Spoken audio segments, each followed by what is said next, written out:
Walter White, killing Mike. So Walter's got a million terrible decisions throughout the show, right? Like we could sit here all day listing them. The guy cooks meth, he poisons a kid, he kills a kid, he watches Jesse's girlfriend choke to death, he blows up a nursing home. The list goes on forever.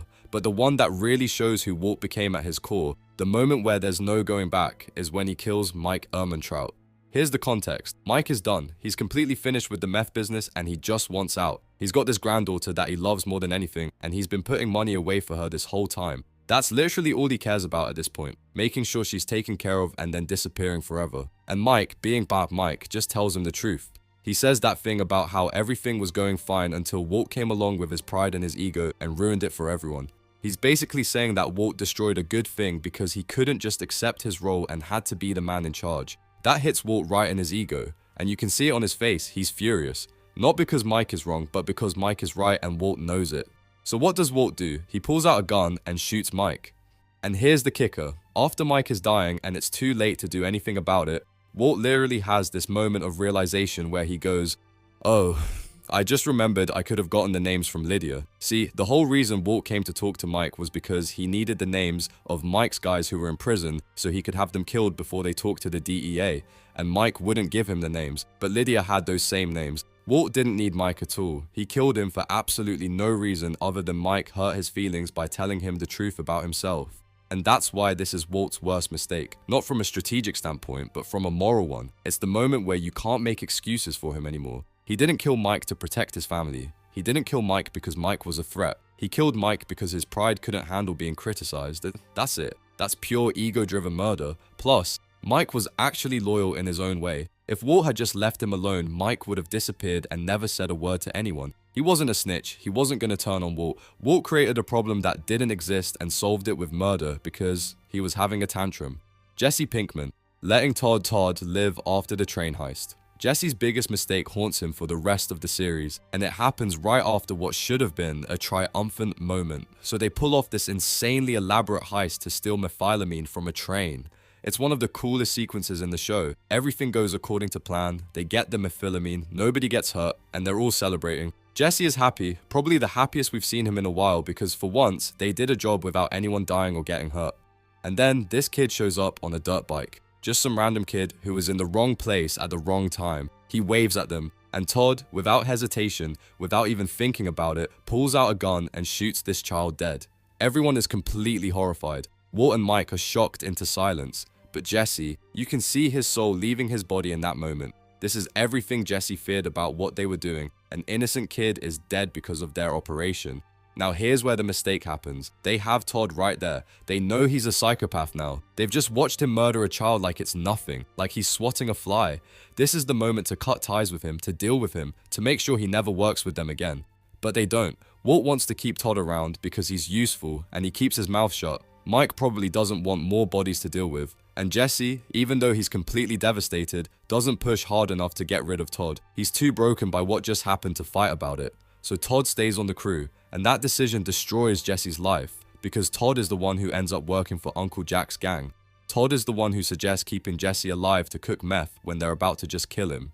Todd is the one who keeps Jesse in that cage for months, torturing him, treating him like an animal. And then, in maybe the most brutal scene in the entire show, Todd takes Jesse to Andrea's house. Andrea, the woman Jesse loved, the mother of Brock. Todd makes Jesse watch from the car, and then Todd walks up and shoots Andrea in the back of the head right on her doorstep. Just kills her in cold blood to punish Jesse for trying to escape. All of that suffering, Jesse being enslaved and tortured for months, Andrea being murdered, Brock losing his mom, all of it traces back to that moment where they let Todd live after he killed Drew Sharp. Jesse knew. In that moment by the train tracks, Jesse knew Todd was evil. His instincts were screaming at him that this guy was dangerous, but he was too shocked and traumatized to act on it. And by the time he recovered, it was too late.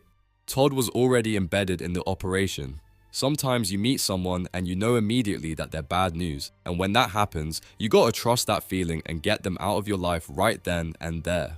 Jesse learned that lesson in the worst possible way. Skyler White, deciding to launder Walt's money. Skyler's in this impossible position throughout the show. Like, what do you even do when you find out your husband is a meth cook? There's no good option. Every choice is terrible in its own way, but her worst mistake is when she stops fighting against Walt. and decides to become his partner in crime. So for a while, Skyler is trying to resist. She wants Walt to stop. She kicks him out of the house. She's protecting the kids. She's looking for ways to end this nightmare. She's got the moral high ground. She's the victim of Walt's choices, and she's trying to do the right thing in a really messed up situation. Then something shifts. I think Skyler realizes that Walt is never going to stop, and she can't control him, and maybe the best way to protect the family is to help him do it smart, instead of getting caught. So she comes up with the car wash idea. They'll buy the car wash where Walt used to work, run the money through it, create a legitimate looking business. And Skyler is really good at this, like scary good. She's detail oriented, she understands the numbers, she creates this whole system for layering the money and making it look legit. She's actually better at the business side of crime than Walt is in some ways. But here's the problem. The moment she starts actively helping Walt, she loses everything. She's not a victim anymore, she's a co-conspirator. She can't claim innocence, she can't go to the police, she's in it now, completely in it, and there's no clean way out, and the money just keeps coming. They end up with this giant pile of cash in a storage unit that's so big they can't even count it. It's way more than they could ever spend or launder, and Skyler is the one managing it, sitting in that storage unit surrounded by more money than most people see in their lifetime, realizing that this is her life now. The thing that makes this such a bad mistake is that Skyler had other options. She could have taken the kids and left. She could have gone to Hank, her own brother-in-law, who's a DEA agent. Yeah. It would have been messy and complicated, and Walt might have ended up in prison, but at least she wouldn't be criminally liable herself. Instead, she chose to get in the game. And once you're in the game in Breaking Bad, the game doesn't let you go. She ends up losing everything anyway. Her kids hate her. Her sister won't talk to her. Hank dies partly because of the whole situation, and she's left with nothing but trauma and guilt and a pile of blood money. Hank Schrader, confronting Jack's gang without backup. Hank spends the entire series trying to catch Heisenberg. It's his white whale, his obsession, and when he finally figures out that it's Walt, that it's been his own brother-in-law this whole time, it becomes even more personal. You can understand why. Hank's entire identity is wrapped up in being a DEA agent, being one of the good guys, and the biggest meth cook in the Southwest has been sitting at his dinner table, drinking his beer, coming to his barbecues. Walt made Hank look like an idiot for over a year. That's gotta hurt. So Hank starts building a case against Walt. He's working with his partner Gomez, they're gathering evidence, they're getting closer, and they finally get enough to bring Walt in. They trick Walt to going out to the desert where his money is buried, and they ambush him there. Hank gets Walt in handcuffs. He's got him. It's over. This is Hank's big moment, the culmination of everything he's been working toward. Hank is so excited about this that he calls Marie to tell her. He's literally on the phone bragging about how he got Walt, how it's finally over, how he's bringing him in, and you can hear the relief and joy in his voice because he thinks he won.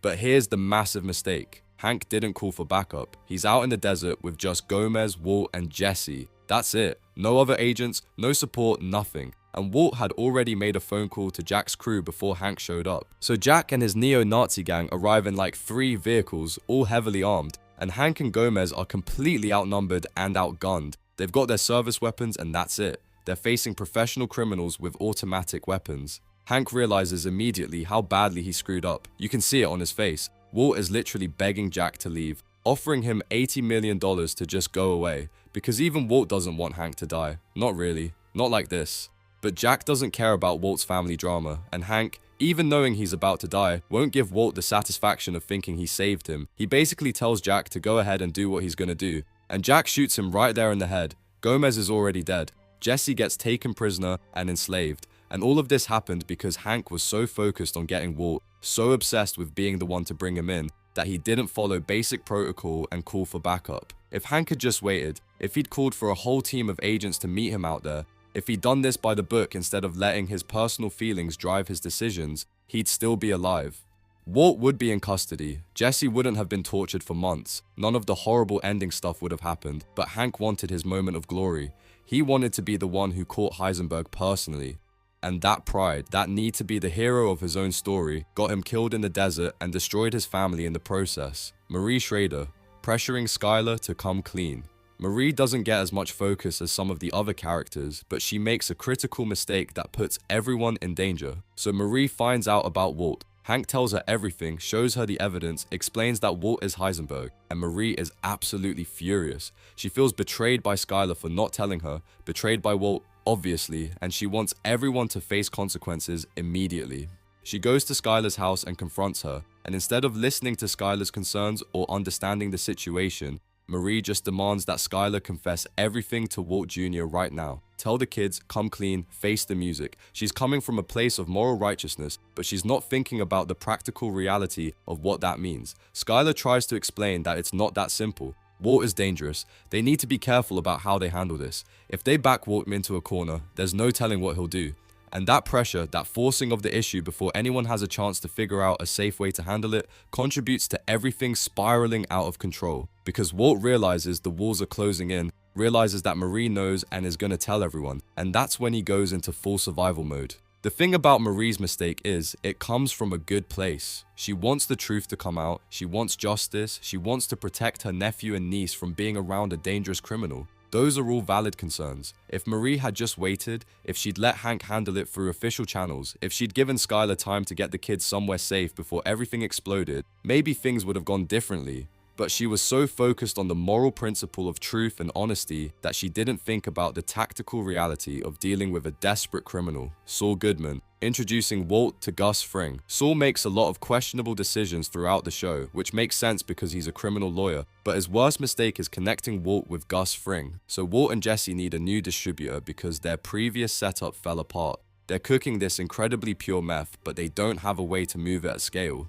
Saul knows people, that's his whole thing. He's got connections throughout the criminal underworld, and Saul knows about Gus. He knows Gus is the big player in Albuquerque, that he runs the most professional operation, that he's got the distribution network and the money to make everyone rich. So Saul sets up the meeting. He introduces Walt to Gus, and at first it seems like a good move because Gus offers Walt $3 million for 3 months of cooking. That's life-changing money. That's what Walt said he needed for his family. But here's what Saul didn't fully understand. Gus is not someone you do business with temporarily. Once you're in with Gus, you're in. He owns you. He controls you. And if you try to leave or if you become a problem, he will kill you without hesitation. Saul should have known this. He should have understood the kind of person Gus was and warned Walt properly. Or better yet, he should have steered Walt towards smaller operations, people who were less dangerous even if they paid less. Because bringing Walt into Gus's world sets off this whole chain reaction. Walt and Gus end up in this battle of egos and manipulation. Jesse gets pulled deeper into things and becomes addicted to the lifestyle. Gus tries to have Walt killed multiple times. Walt has to blow up a nursing home to kill Gus. Mike gets involved and eventually dies because of it. All of that traces back to Saul making that introduction. And the worst part is, Saul did it partly for his own benefit. He got a cut of the money, he got to be the lawyer for the biggest operation in town. He benefited from keeping Walt and Gus connected, even when it became clear how dangerous the situation was. Saul thought he was being a good lawyer by connecting his client with the best opportunity. What he actually did was feed Walt to a shark and then act surprised when people started getting eaten. If Saul had just said no, if he'd refused to make that introduction, or if he'd at least been more honest about how dangerous Gus was, Walt might have stayed small time. Jesse might have stayed alive and relatively okay. The whole explosive second half of the series might not have happened, but Saul wanted his cut, and he wanted to be connected to the big leagues, so he made the introduction. And that one decision put everyone in his orbit at risk. Gustavo Fring, keeping Walt alive after Gale's death. Gus Fring is probably the smartest character in Breaking Bad. The guy runs a drug empire while maintaining a perfect cover as a legitimate businessman. He's patient, he's strategic, he thinks 10 steps ahead. He's basically the opposite of Walt in terms of how he operates. But Gus makes one critical mistake that ends up costing him everything. He doesn't kill Walt when he has the chance. Gus has been trying to replace Walt with Gale because Walt is unreliable and difficult to control. Gale is perfect. He's loyal, he's obedient, he's almost as good a cook as Walt. Gus's plan is to have Gale learn everything from Walt and then kill Walt and Jesse and let Gale take over the cook. But Walt figures this out. And in desperation, Walt has a size kill Gale, because if Gale is dead, then Walt is the only person who can cook meth at the purity Gus needs. Walt makes himself essential, which means Gus can't kill him without destroying his own operation, and Gus accepts this. He's furious, but he lets Walt live because he needs the meth production to continue. He keeps Walt cooking, keeps Jesse around as leverage, and tries to figure out a long-term solution. This is the mistake. Gus should have killed Walt immediately, taken the financial hit from not having meth for a while, and rebuilt with someone else. Or if he absolutely needed Walt alive, he should have locked him in a lab somewhere under 24/7 guard with no contact with the outside world until he found a replacement. Instead, Gus lets Walt continue operating with some degree of freedom, and Walt uses that freedom to plot against him. Walt manipulates Hector Salamanca, brings in the DEA investigation, and ultimately blows Gus up with a bomb in a nursing home. Gus's whole thing is control. He controls every aspect of his operation. He plans meticulously. He eliminates threats before they become problems. But with Walt, he breaks his own rules because he needs Walt's skills. And that need, that one gap in his otherwise perfect strategy, is what kills him. Walt is too unpredictable, too desperate, too willing to do insane things when backed into a corner. Gus should have recognized that and dealt with Walt permanently, regardless of the cost. The irony is that Gus's professionalism and business sense is what gets him killed. He's thinking like a CEO trying to maintain production numbers. He should have been thinking like a drug lord and just eliminated the threat. Consequences be damned. Mike Ehrmantraut, trusting Walt with the names. Mike is one of the most competent characters in the entire show. He's a professional. He knows how to handle dangerous situations. He knows how criminals think, and he's survived in this world for decades by being smart and careful. But at the end, he makes a mistake that costs him his life. He trusts Walt, even just a little bit, and that's enough. So Mike has these 9 guys, his guys, who are in prison. He's been paying them to keep quiet about Gus's operation, paying their families, keeping them loyal. But now that Gus is dead and the DEA is investigating, these guys are vulnerable. They might flip, they might talk to save themselves. Mike knows this is a problem, but his solution is to disappear. He's gonna leave town, let things settle, and figure it out from a distance. He's not gonna kill these guys because he's loyal to his people. That's always been Mike's code. Walt sees it differently. Walt wants the names of these 9 guys so he can have them all killed in prison. Can't testify if they're dead. It's brutal, but it's logical from a survival standpoint. Mike refuses to give Walt the names. He knows what Walt wants to do, and he won't be part of it. So Mike is leaving, going to pick up his go bag and disappear forever. He's wounded from a previous encounter with the DEA, but he's mobile enough to get away, and Walt shows up. Walt wants the names and he wants to argue about everything, wants to defend himself and his decisions. And Mike, who's tired and in pain and just done with everything, tells Walt exactly what he thinks of him. Tells him that everything was fine until Walt came along with his pride and ego and ruined it for everyone. Now, Mike knows Walt is dangerous. Mike knows Walt has killed people. Mike knows you don't corner a man like Walt and insult him. But Mike does it anyway because he's so exhausted with Walt's nonsense that he just doesn't care anymore. And Walt predictably shoots him. Mike's mistake isn't telling Walt off. Mike's mistake is being anywhere near Walt at all in that moment. Mike should have been gone already. He should have had someone else get his go bag, or he should have had multiple go bags stashed, or he should have just left the state immediately without stopping. But Mike's weakness is the same as his strength. He's loyal. He cares about his guys. He wants to make sure they're taken care of before he leaves. And that care, that loyalty, means he stays in Albuquerque just a little too long. And staying too long around Walter White gets you killed. Mike knew that. He'd seen it happen to other people. But he thought he was smart enough and careful enough to handle one more interaction. He wasn't. The tragic thing is Mike could have just walked away at any point. He didn't owe Walt anything. He'd already decided to leave the business. But he stopped by that river for 5 minutes and it cost him his life. In Breaking Bad, the moment you let your guard down around the wrong person is the moment everything falls apart. Mike learned that lesson, but it was the last lesson he ever learned. Alright, so that's every major character and their worst mistake. And the theme that runs through all of them is pride, ego, and trusting the wrong people at the wrong time. Walt's pride made him kill Mike. Jesse's trauma made him freeze when he should have acted. Skyler's fear made her compromise her values. Hank's ego made him skip backup. Marie's righteousness made her force a situation before people were ready. Saul's greed made him connect dangerous people. Gus's need for control made him keep a threat alive. And Mike's loyalty made him stay when he should have run. Breaking Bad is all about consequences. Every decision has a consequence, and in that world, the consequences are usually death. Let me know in the comments which mistake you think was the worst, or if there's a character I missed who made an even bigger error.